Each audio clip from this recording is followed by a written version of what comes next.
अस्सलामुअलैकुम, आप देख रहे हैं सेठी से सवाल। मैं हूँ सैयद आयशा नाज, साथ मेरे मौजूद हैं नजम सेठी साहब। अस्सलामुअलैकुम। सेठ साहब, मुज़ाकराती अमल पे सभी ने इत्मीनान का इजहार किया था कि चलो बात चल तो निकली, और फिर हम देख रहे थे कल जैसे आपने तबसरा किया कि हर साइड जो है वो थोड़ा थोड़ा पीछे हटी है। पीटीआई भी 4 के बजाय 2 मुतालबात पर आ गई, तहरीरी सूरत में देने। दूसरी तरफ ISPR की जानिब से कहा गया कि 19 मुजरिमान की सज़ा माफ़ी कर दी गई है और उसके बाद ड्यू प्रोसेस करके उन्हें रिहा कर दिया जाएगा। लेकिन हम ये एक्सपेक्ट नहीं कर रहे थे कि मुस्लिम लीग नून की तरफ से इस पर कोई एतराज़ आएगा। वो इसलिए कि ऐसा लगता है कि हाइब्रिड सिस्टम में एक पेज पर ही है सब कुछ और एक दूसरे को एतमाद में लेकर सब किया जा रहा है। अज़मा बुखारी साहिबा ने क्या कहा वो सुनते हैं। क्या इनको किसी रियायत का इनको मुस्तहिक होना चाहिए या नहीं, बहुत बड़ा सवाल है। और अगर जो है वो इस तरह के बलवाइयों के लिए, इस तरह के लोगों के लिए रिलीफ मिलेगा तो फिर आई एम सॉरी, फिर 9 मई इस मुल्क में बार बार होगा, ये आप देखेंगे। क्योंकि ये रियायत जो है ये पाक फ़ौज की तरफ से आई है, मेरा ख्याल है उनको भी इसके ऊपर दोबारा सोचना पड़ेगा। इस पे सवाल तो ये पैदा होता है कि क्या मुस्लिम लीग नून का खदशा ठीक है कि फिर 9 मई बार बार होगा, और जिनके साथ ये हुआ है उन्हीं की तरफ से तो रिहाई दी गई है, तो मुस्लिम लीग नून किस हैसियत में शिकवा कर रही है? देखिए, इनकी जो रिहाई है ये कोई सिर्फ इस्टेब्लिशमेंट की तरफ से फ़ैसला नहीं हुआ, ना ही ये गवर्नमेंट की तरफ से फ़ैसला हुआ। ये मुश्तरका फ़ैसला है, क्योंकि अब बातचीत शुरू होनी है तो कोई थोड़ी सी कंसेशन देनी चाहिए ताकि हमारी जो सिंसेरिटी है उसके ऊपर कुछ थोड़ा बहुत इमरान खान वाले लोग जो हैं उनका वो एतमाद हो, क्योंकि उन्होंने भी अपने बहुत लंबे चौड़े डिमांड से उससे रिड्यूस करके 2 किए। तो we also have to show some sincerity, तो let's take the first step. तो चलो ये किया, तो ये एक मुश्तरका फ़ैसला था to show that we want to get on with the dialogue and here's a gesture from us to build confidence. Okay. वहाँ तक तो ठीक था। उस्मा बुखारी साहब ने तो उस वक्त तो बात नहीं की जब ये हुआ, बात तो आज की है ना, काम तो कल हो गया था। अब क्यों हुआ ये? और वो हुआ इसीलिए बिकॉज वो साहब जो बच्चे निकाले गए, जो फ्री किए गए, वो किसी के 4 महीने रह गए थे, किसी के 6 रह गए थे, किसी के 3 रह गए थे। उनसे कल मैंने अपने प्रोग्राम में आपसे कहा कि उन्होंने जो पिटिशन्स दायर की हैं, मर्सी पिटिशन्स, वो भी इत्तेफाक से हुई हैं, वो भी एक मिली भगत से हुई हैं।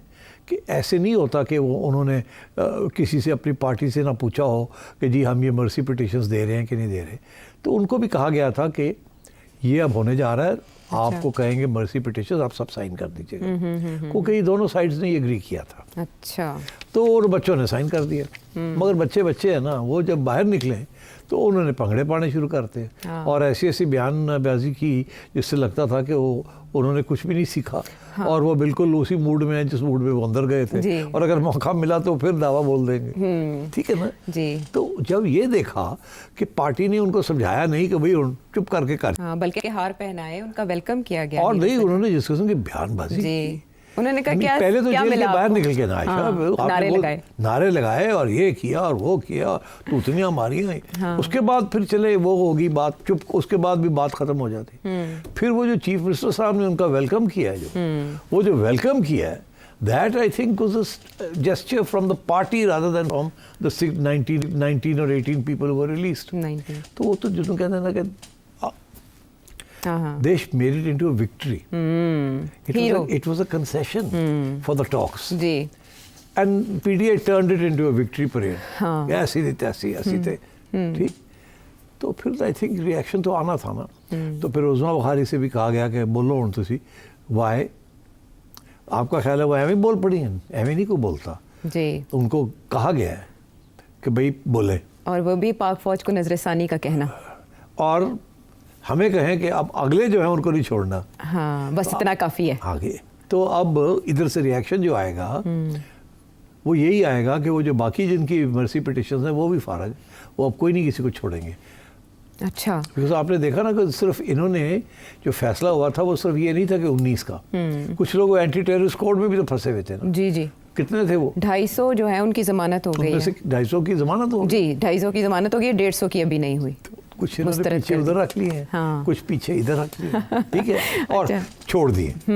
अब पीटीआई को चाहिए था कि चुप करके कहते कि ये हमारे डिमांड्स एक्सेप्ट हो गए, मगर कुछ डिमांड्स रहते हैं, अब हम आगे बढ़ेंगे। मगर नहीं, उन्होंने पंगड़े पाड़े शुरू करते और उन्होंने कहा जी ऐसी की तैसी ऐसे जैसे कि अपने मेरिट के ऊपर बाहर आए हैं और पीटीआई के जोर के मुताबिक बाहर आए हैं। तो फिर कोई मुज़ाकरात के अंदर ये होता ना कि जी अगर एक साइड गए हम जीत गए दूसरे हार गए तो मुज़ाकरात ब्रेक डाउन कर जाते हैं। अच्छा। मुज़ाकरात वो कामयाब होते हैं आयशा जिसमें दोनों की विन विन हो। वो कामयाब होते हैं जिसमें दोनों साइड से कह सकें कि विन विन हुआ है। एक विन कहती है और दूसरी की लॉस होता है तो वो सम ज़ीरो गेम कहते हैं उसको। यही डिप्लोमेसी में यही कहा जाता है कि जहाँ सम ज़ीरो गेम होती है, अच्छा, कि भाई मैं जीत गया तुम हार गए, तो वहाँ कामयाब नेगोशिएशंस नहीं हो सकते। नेगोशिएशंस वहीं कामयाब होते हैं बिटवीन टू पार्टीज जहाँ आपको भी कुछ मिल जाए मुझे भी कुछ मिल जाए। Win win for both. ये नहीं कि आप माइनस हो गए एक और मैं प्लस हो गया एक, तो जीरो हो गया ना, -1 एंड माई +1। तो इसको सम ज़ीरो गेम कहते हैं। राइट।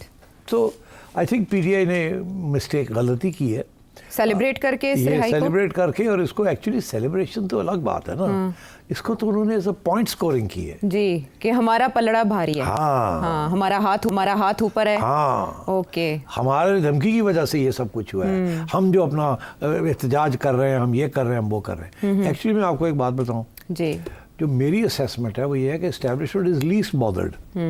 वहाँ एक इम्प्रेशन ये है या एक फीलिंग है या एक सोच है कि पीटीआई कर ले जो करना है कि कर लेंगे। इन्होंने ये करने की कोशिश की वो नाकाम हो गया, इन्होंने ये करने की कोशिश की वो हमने नाकाम कर दिया। देखिए May 9 and 26 November significant attempt थी ना बाय पीटीआई। जी, खान साहब ने जिन्होंने ना पूरा जोर लाता सी और ਉਹਦੇ ਬਾਅਦ ਹੁਣ ਵੀ ਜਿਹੜੀ ਧਮਕੀਆਂ ਦਿੰਦੇ ਪਏ ਨੇ जी, they are not really working. Establishment is not scared. उन्होंने ये 2 अपराइजिंग्स थी इसको कंट्रोल कर लिया, so they are now very confident. Government is very confident. Right. कि ना ਹੁਣ ਅਸੀਂ पक्के हो गए। अच्छा, So government thinks they are in a strong position. अगर पीटीआई ये इंप्रेशन देगी कि government is in a weak position और PTI is in a strong position, तो government will then crack down. वो कहेंगे अच्छा चलो फिर है देखो एक चाल हो रही। सो मैं आपसे ये कह रहा हूँ कि दिस इज़ अनफॉर्चुनेट। ये टॉक्स जो है अब रुक जाएंगी।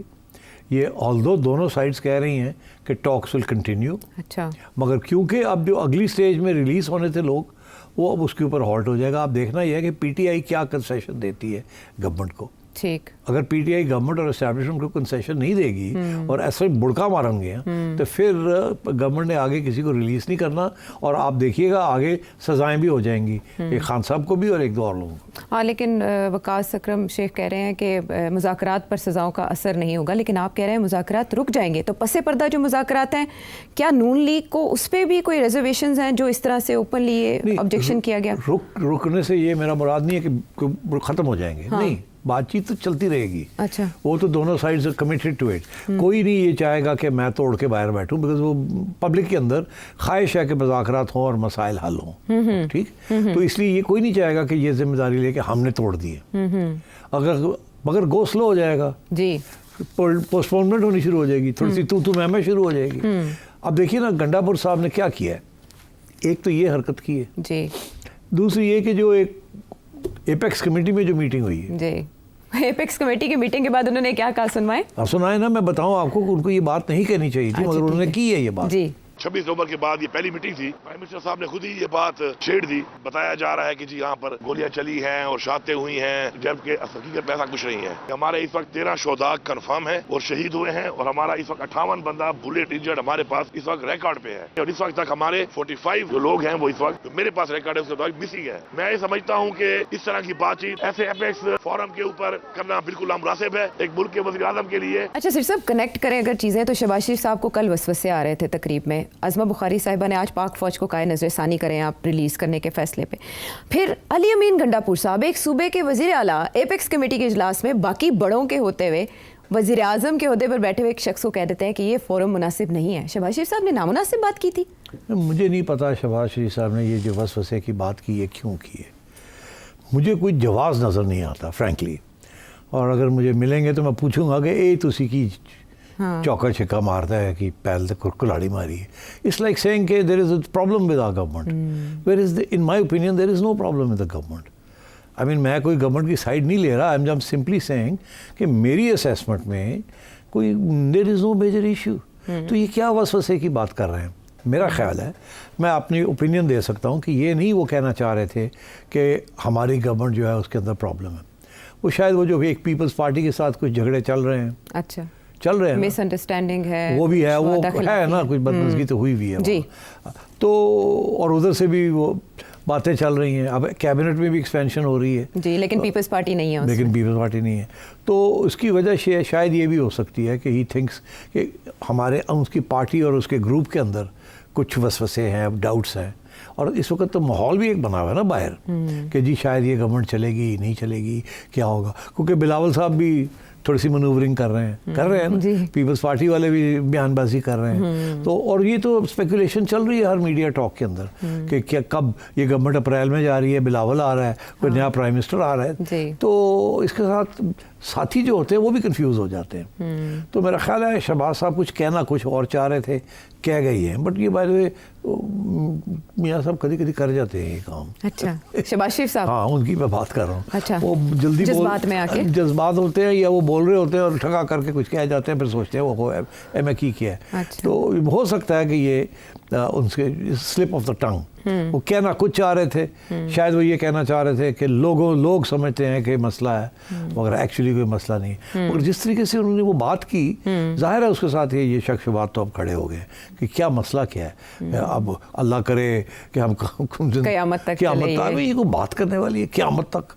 यार तुसी बच के तुसी 3 साल काट लो तो बड़ी गरीबत है, तुसी क़यामत दी गल्लां करदे पे हो, की गल्लां करदे पे हो। मतलब एक तरफ वसवसे रहे थे और दूसरी तरफ क़यामत दी गल करदे पे हो। तो मियाँ साहब कभी कभी इस किस्म की बाउंड्री मार जाते हैं और कैच आउट हो जाते हैं। तो मेरा ख्याल है this is one of those cases. तो अली अमीन गंडापुर साहब को इतना कॉन्फिडेंस कैसे आया कि उन्होंने इसीलिए ना कि जब बंदा खुद अपने बारे में कहे कि प्रॉब्लम है, तो ये गंडापुर मास्टर थॉट है परफेक्ट अपॉर्चुनिटी है। वो बैठा है, चीफ भी बैठा है, तो ये भी कहता पाया कि मसले बने ने साढ़े, तो मैं भी थोड़ा जिहा फिर एक चाल में भी कर दिया। तो मेरा ख्याल है गंडापुर साहब ने वो चाल की, बिकॉज देखिए जब गंडापुर पहुँचते हैं ना इमरान के पास, वो पूछता है क्या हुआ वहाँ, तुमने क्या कहा, उसने क्या कहा, तुम खड़े हो गए, ये बात की तुमने, ये क्यों नहीं की तुमने बात।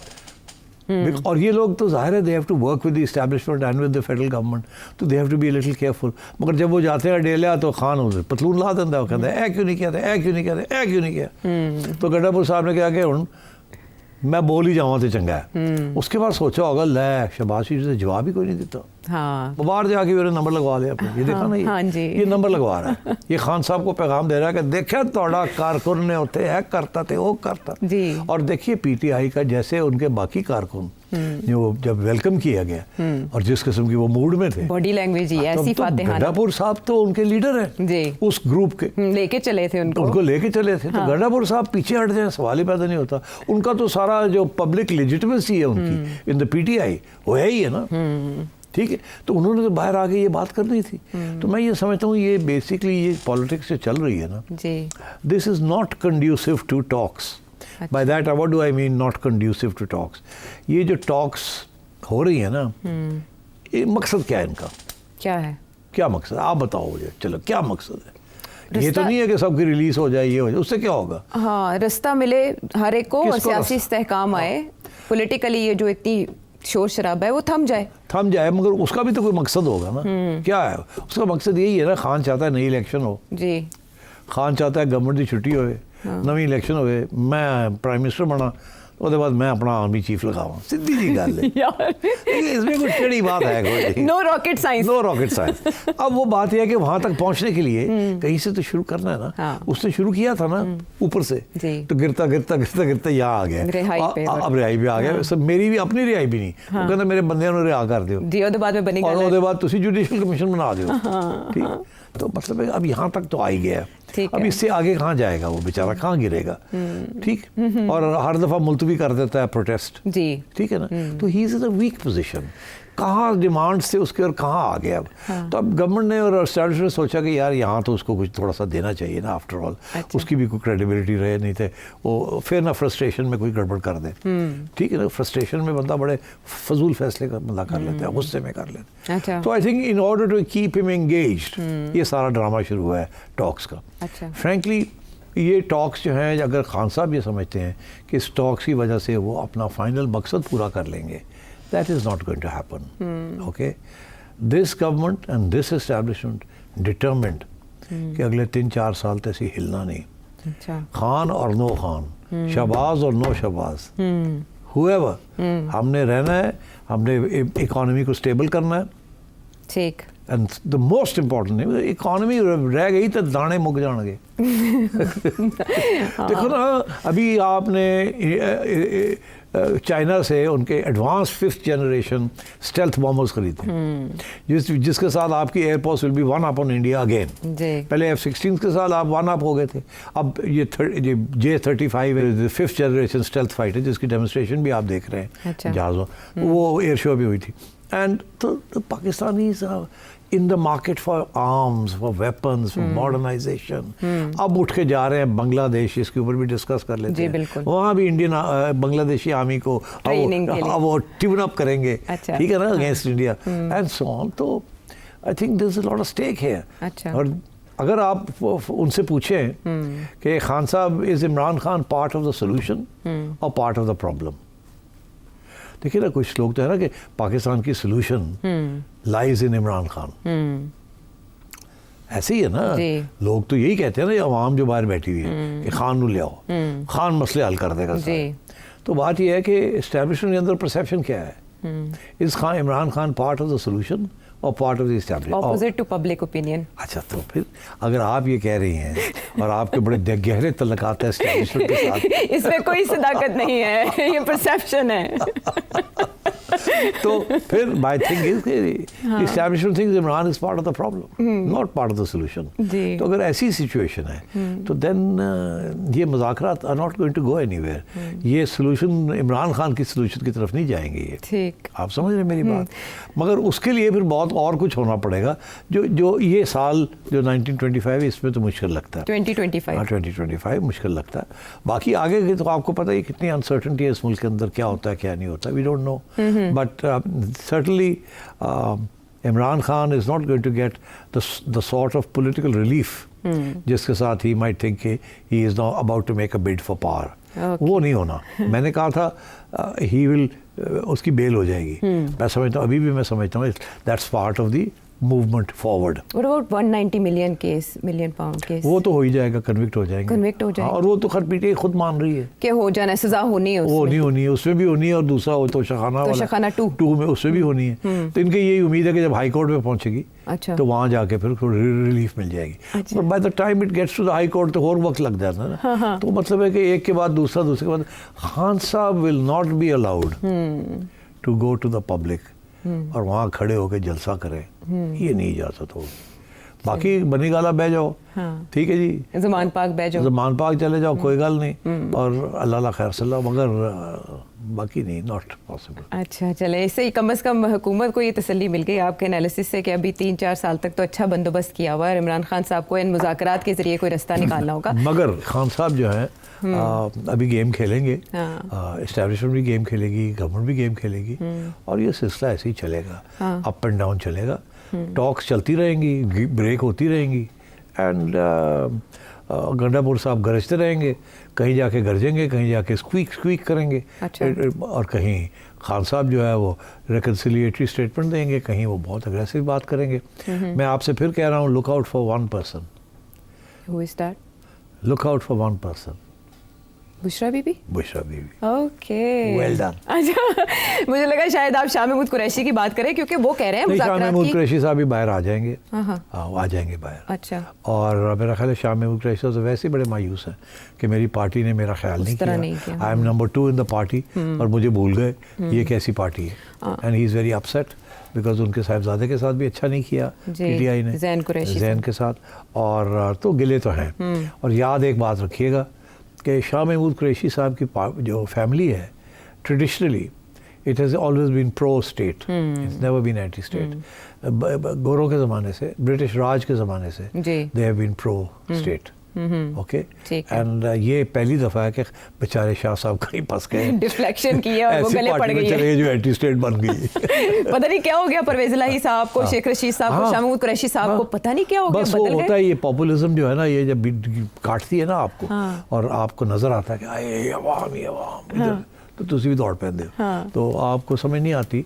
But I think all of them are regretting it. Okay, सब पछतावे का शिकार है, लेकिन फिर वापसी का रास्ता या यू टर्न लेना इतना आसान नहीं होता। बहरहाल शाह महमूद कुरैशी साहब किस रो में बह गए और आने वाले दिन पीटीआई के लिए क्या सुनते हैं आपने जाना। वापस आते हैं एक ब्रेक के बाद।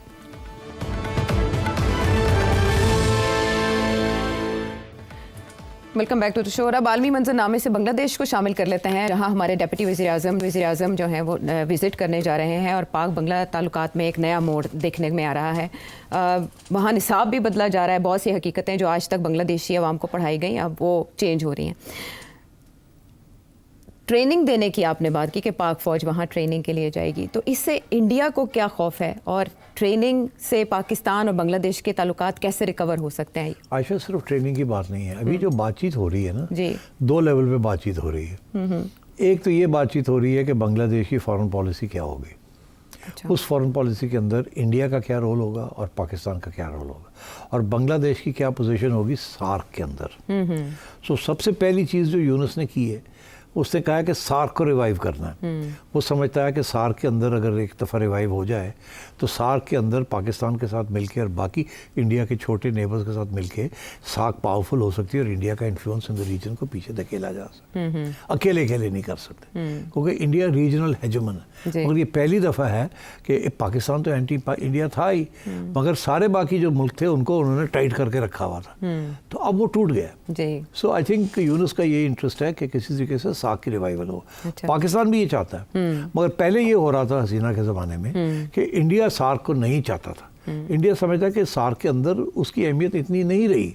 वो इंडिविजुअली बायलैटरली जिन लोगों से जो बात करता है सार्क के कंट्रीज़ में, तो वहाँ उनके ऊपर दबाव डाल सकता है। जब ये सारे मिल जाते हैं एक जगह पे तो इंडिया का एक ही वोट होता है, ज़रा 2 होते हैं। तो ये तो India has becoming anti SAARC.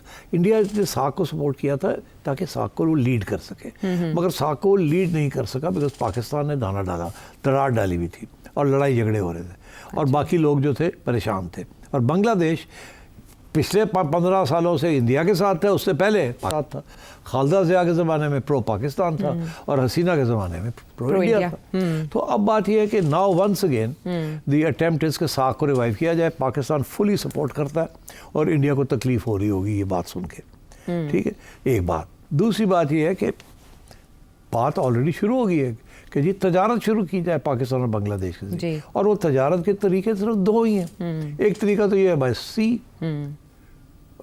दूसरा इज बाय एयर। तो air flights are being restored between Dhaka and Lahore और कराची और इस्लामाबाद। तो Pakistan Bangladesh overflying from over Indian territory flights restore हो रही है। अब शुरू में फ्लाइट्स में बंदे तो नहीं आए जाएंगे ना, it probably be a lot of cargo flights. So I think इस वक्त तजारत बहुत कम है। बांग्लादेश के अंदर एक ओपिनियन है आजकल के बांग्लादेश कि यार हमने तो इंडिया का साइड ली है, मगर India even after trade was band और लड़ाई झगड़े के बावजूद पाकिस्तान को $1 बिलियन से ज़्यादा की एक्सपोर्ट कर रहा था और सानू उन्होंने रोके कि तजारत ही ना करिए। तो ये सारे फैक्ट्स एंड फिगर्स अब बाहर निकल रहे हैं। अच्छा। कि इंडिया तजारत कर रहा था पाकिस्तान के ज़रिए, वो आया दुबई और कुछ आइटम्स डायरेक्टली भी जा रहे थे और हमें रोका हुआ था। अच्छा। तो so there is a desire कि जी अब हम तजारत पाकिस्तान से शुरू करें। और सबसे बड़ा इंपॉर्टेंट आइटम उसमें इस टेक्सटाइल्स। पाकिस्तान की टेक्सटाइल इंडस्ट्री जो है इस वक्त जो कॉस्ट्स ऑफ प्रोडक्शन है टेक्सटाइल इंडस्ट्री में बहुत हाई हो गए। Energy costs, labour cost, inflation, all these things, cost of capital. तो हमारी टेक्सटाइल इंडस्ट्री जो है is in a bit of a trough, गिरी हुई है इस वक्त, ठीक। और बहुत से हमारे टेक्सटाइल मैग्नेट्स जो है वो सोच रहे हैं कि बांग्लादेश के अंदर फैक्ट्रीज लगा ली जाए, बिकॉज बांग्लादेश सारी कॉटन इंपोर्ट करता है और वो कॉटन जो है उससे वो वैल्यू ऐड करता है।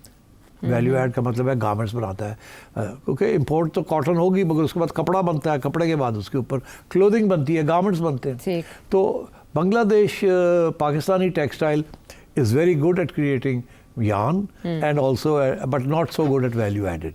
ये आहिस्ता आहिस्ता बन रही है वैल्यू एडेड भी, हमने शुरू कर दी। But Bangladesh is one of the world leaders in value added in garments and it is genuinely one of the world leaders. उनकी सारी एक्सपोर्ट ही है जी। तो अब हमारे कुछ लोग हैं जो वहाँ टेक्सटाइल मिल्स लगाना चाह रहे हैं और आपको ये भी हैरानगी होगी सुन के कि हमारा ये ख्याल था कि हम यहाँ इतनी कॉटन उगाते हैं, इतना पानी ज़ाया करते हैं, सब कुछ करते हैं, और उसके बावजूद हम अभी भी यान जो है, अभी भी बहुत सा यान जो है इंपोर्ट कर रहे हैं। हालांकि कॉटन अगर यहाँ बनती है तो यहाँ यान बनना चाहिए, यान के बाद वैल्यू ऐड होनी चाहिए, गारमेंट्स बनने चाहिए। पहले तो यान बनाते थे और यान ही बेचते थे, कपड़े नहीं बनाते थे। अब यह है कि इतनी कॉटन की प्रोडक्शन भी गिर गई है तो कि जिसकी वजह से हमें अब यान इंपोर्ट करना पड़ रहा है। तो अब बात यह है कि लोग तो ये कहते हैं कि बेहतर यही है कि हम बांग्लादेश में जाएं, जहाँ बिजली भी सस्ती है, जहाँ इतने लेबर कॉस्ट भी सस्ते हैं, जहाँ इंसेंटिव्स बहुत से हैं फॉर एक्सपोर्ट, और एक पूरी वैल्यू एडेड की एक इंडस्ट्री लगी हुई है। So everybody can make lots of money. So these are the sort of opportunities that Pakistani businessman are looking at, and Bangladeshi business are looking to make partnerships. ये तो 2-3 होगी। तीसरी चीज़ वेरी इंपॉर्टेंट वो ये है कि पाकिस्तानी आर्मी ने ऑफर किया है कि we'll come and train your army. अब बांग्लादेश की छोटी सी आर्मी है, okay.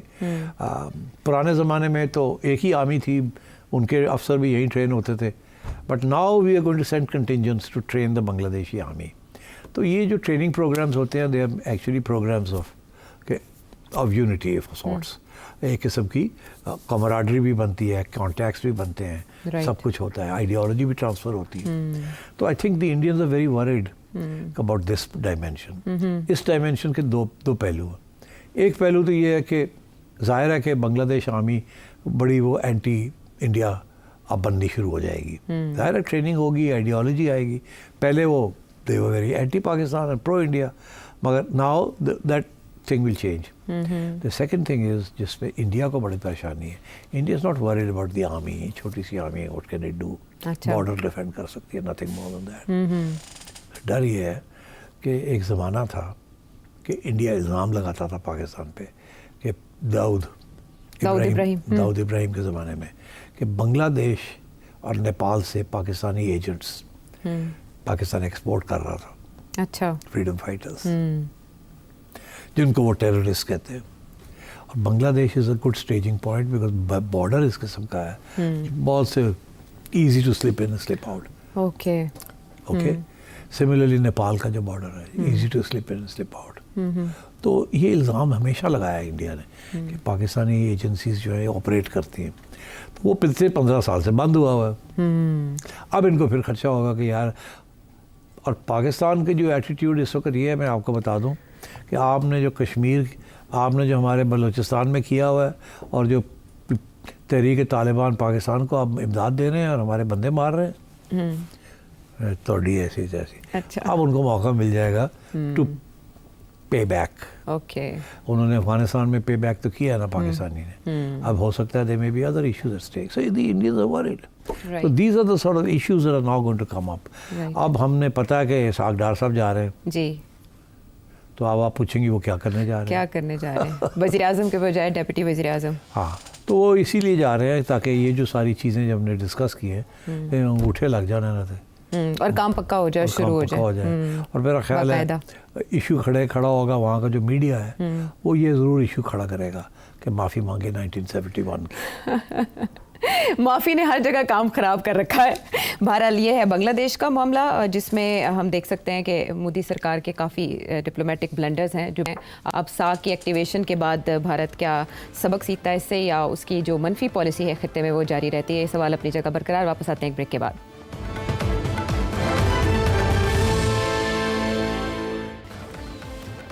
Welcome back to the show. सवाल बाकी रह गया था कि अगर वहाँ का मीडिया ये मुतालबा उछालता है कि 1971 के जराइम पे माफ़ी मांगनी चाहिए, तो क्या माफ़ी मांगेंगे? देखिए, माफ़ी मामला जो है ना, ये 1995 से चल रहा है। एक्चुअली तो काफ़ी पुराना है जी, बट मुझे ये याद है कि 1996-97 में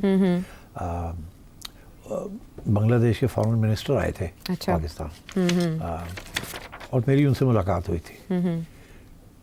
तो जब मैंने उनसे पूछा कि भाई वाई कांट वी इस्टेब्लिश, तो उन्होंने कहा हमारा मसला ये है, वी वांट एन अपॉलॉजी। बहरहाल 2002 में मुशर्रफ गए थे, तो उन्होंने ऐसे तो नहीं कहा आई एम सो सॉरी हमने इतने बंदे आपके मार दिए, बट उन्होंने गोल तरीके से कि we are sorry about what happened in 1971 and let's forget the past and move on and so on. तो इस तरीके से बात की, मगर वो बांग्लादेश ने एक्सेप्ट नहीं की। अच्छा, क्योंकि वो असर रसूख था ना इंडियन, तब सरकार हुई।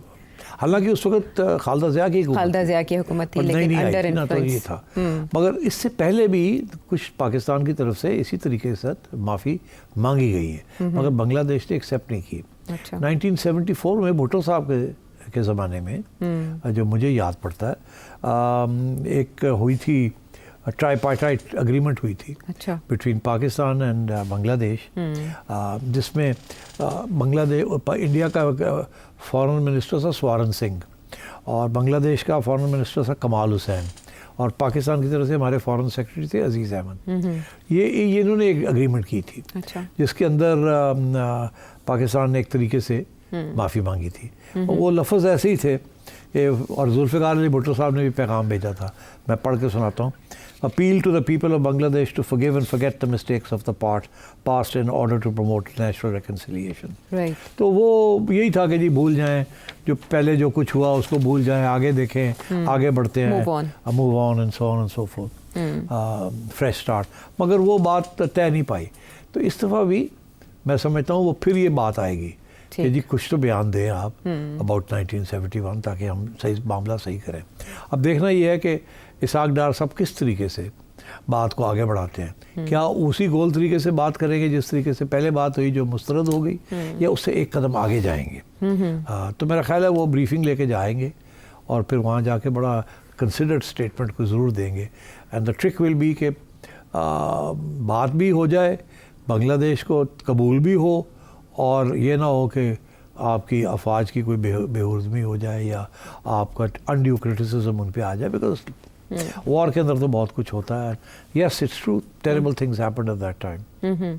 अच्छा, लेकिन वहाँ पर तो ओवरऑल ही सारी पॉलिसी रीवैल्यूएट की जा रही है और 1971 से लेकर वो अपनी तारीख कुछ दुरुस्त करना चाह रहे हैं निसाब में भी। आपको नहीं लगता हुकूमत ताउन करेगी पाकिस्तान के साथ और ये मुतालबा नहीं आएगा सामने? नहीं आएगा, ये आएगा। वो एक्चुअली हो क्या रहा है कि वो दो चीज़ें, एक तो ये उनके लिए आगे बढ़ने के लिए इसको पीछे छोड़ना है। अच्छा। तो इस चैप्टर को क्लोज करना है तरीके से। हाँ, और वो चैप्टर उसी वक्त क्लोज होगा जब पाकिस्तान की तरफ से क्लोजर होगी। अच्छा। और वो क्लोजर यही होगी कि किसी तरीके के साथ सॉरी करना पड़ेगा।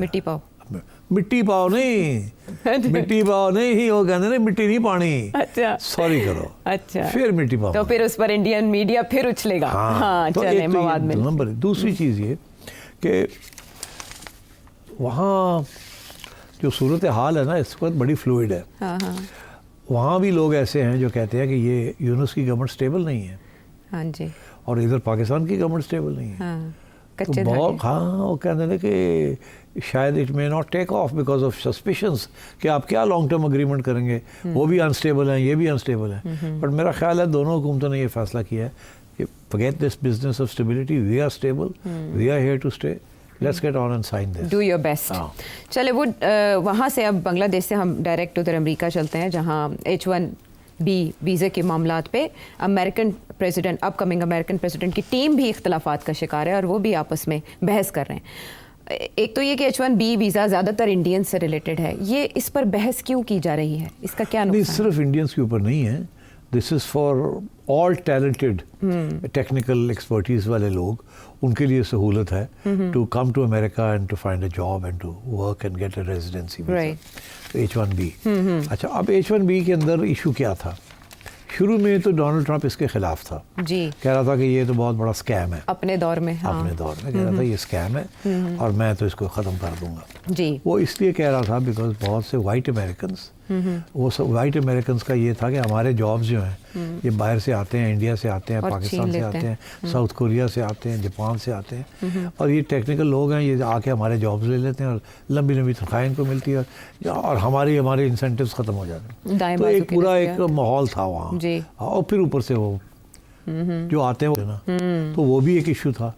तो इसलिए एक महाज बन रहा था। अच्छा। और डोनाल्ड ट्रंप उसका हिस्सा बन गया बिकॉज राइट विंग को उसने अपीज करना था, उसको साथ लेके चल रहा था। मगर मेरा ख्याल है इलॉन मस्क ने, क्योंकि सबसे ज़्यादा H1B वीज़ाज जो हैं वो इलॉन मस्क इस्तेमाल करता है, वो सबसे ज़्यादा दुनिया में जो टैलेंटेड लोग हैं ना उनको ये खींच लेता है, सस्ते मिल जाते हैं, तालीम उनकी अच्छी अच्छी जगह पे हुई होती है पहले, उनको सस्ते खींच के ले आता है, काम लेता है उनसे, और फिर उन चाहता है कि वापस ना जाएं, यहीं रहें, मेरे पास ही रहें। अच्छा। और वो तो that is why he was always a supporter of H1B visa. अब मेरा ख्याल है उसने इतनी लंबी कंट्रीब्यूशंस की हैं टू द ट्रम्प कैंपेन कि ट्रम्प ने कुछ कमिटमेंट की होगी उसको। अब ट्रम्प अपनी रुख बदल गया, अब वो कहता है कि मैं तो I am in favour of H1B। अच्छा। और वो सपोर्ट करेगा इसको। मगर अब हुआ क्या, इन द मीन वाइल वो जो एंटी इंडिया सेंटिमेंट है वो became an anti Hindu sentiment, because India इस वक्त नरेंद्र मोदी का इंडिया जो है वो अपने आप को हिंदू इंडिया कहता है, हिंदुत्व का नजरिया है। और वो तो कहता है जी। और फिर हिंदू इंडिया के खिलाफ पहली दफ़ा अमेरिकन पेपर्स के अंदर और अमेरिकन मीडिया के अंदर तनकीद, because obviously you know it's a very secular society. तो बहुत से सेकुलरिस्ट जो है अमेरिका के अंदर वो भी इंडिया के थोड़े बहुत खिलाफ हो गए हैं, बिकॉज उनको नज़र ये आ रहा है कि after the Jewish community Indians in America will be becoming very powerful. और ऊपर से Hindu they are also celebrating Hinduism और वो सेकुलर सोसाइटी। तो मेरा ख्याल है ऑन सेवरल फ्रंट्स एक थोड़ा सा महाज बन गया था अगेंस्ट हिंदू इंडिया। अच्छा। और उसमें फिर ये भी एक इशू बन गया कि हमारे जॉब्स भी लेते हैं। तो this is why there was a backlash. और अब इंडियन अखबार आप पढ़ें तो बड़े नाराज़ हैं, बड़े गुस्से में हैं इंडियन अखबार और इंडियन मीडिया वाले कि हमारे साथ क्या हो रहा है, हमें ये क्रिटिसाइज़ किया जा रहा है and so on and so fourth. ठीक। देखिए यहाँ पर हम एक तजाद देखते हैं कि इमिग्रेशन पॉलिसी उन्होंने अपने कैंपेन के दौरान अपनी मौजू बनाई अपनी गुफ्तगू की, डोनाल्ड ट्रंप ने, वो इमिग्रेशन पॉलिसी को चेंज करना चाहते हैं। दूसरी तरफ वो H1B वीज़ा को अभी वॉशिंगटन पोस्ट को इंटरव्यू देते हुए, न्यूयॉर्क पोस्ट को इंटरव्यू देते हुए उन्होंने कहा ये मेरा फेवरेट वीज़ा है। ये एक दूसरे से मुख्तलिफ नहीं। His anti immigration is aimed at African countries. अच्छा। And is aimed at Mexico, not aimed against India. Okay. India से ज़्यादा जो एक्सपोर्ट हो रही है वो लेबर की नहीं हो रही, वो टैलेंट की हो रही है। Engineers mostly, engineers, doctors, brain, rocket scientist, technicians. अच्छा। That is what India is specialising in. उनकी IIT जो मैनेजमेंट इंस्टीट्यूट्स है ना, scientific technical institutes, they are as good as Harvard and Yale. Right. So they are producing top rate people. ठीक। And those are in great demand in the United States. ठीक। Whereas Pakistan और ये जो बाकी मुल्क हैं, सवाए डॉक्टर्स की एक्सपोर्ट के, हमने तो ज़्यादा एक्सपोर्ट की नहीं, हम तो लेबर एक्सपोर्ट करते रहे। ठीक। तो इसलिए डोनाल्ड ट्रंप की जो immigration policy was actually against the Mexicans. वहाँ से unemployed Mexicans cross the border आते हैं, over 1 million of them unemployed and illegal in America, और वो मिडिल क्लास अमेरिकन के जॉब्स ले लेते हैं, ये लोअर क्लास। ये वही बैकलैश है अगेंस्ट दीज पीपल जो कि UK के अंदर हुई थी against Europeans, East Europeans coming to after the reunification, coming to the UK and taking up jobs and putting pressure on the National Health Service. फिर ब्रेक्सिट हुआ, करना पड़ा। हाँ, तो यही वो Donald Trump is using the same argument against the Mexicans, Puerto Ricans, Cubans and others, जो कि टैलेंट हट नहीं है, it's basically low grade labour, जो कि थोड़ी बहुत तालीम है मगर कोई ख़ास टेक्निकल एडवांटेज नहीं लेके आते। ठीक है।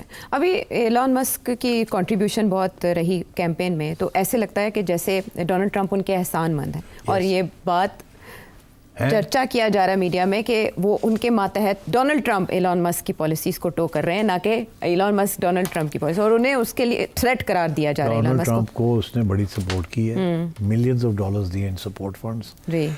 सबसे ज़्यादा इंटरेस्ट डोनाल्ड ट्रंप में एलॉन मस्क है। एलॉन मस्क का जो 2 प्लैंक्स है बिजनेस के, to be the world's richest man. One is his trade with China, जी, the second because of the Tesla cars and all the सारी development जो हो रही है वो चाइना में हो रही है, नंबर 1। Number 2 rocket.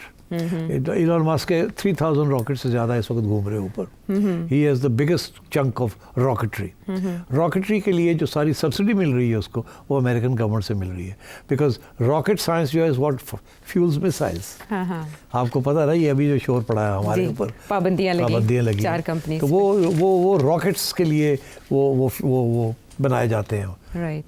और वो जो फिर जब आप मिसाइल्स के अंदर डालते हैं तो बिकम लॉन्ग रेंज मिसाइल्स। ठीक। So Elon Musk is looking for billions of dollars in American government subsidies for his space program. इसीलिए खतरा भी करार दे रहे हैं वहाँ के नाकिदीन डोनाल्ड ट्रंप के लिए। एलॉन मस्क को टाइम टू साइन ऑफ। अगले प्रोग्राम में मुलाकात होगी।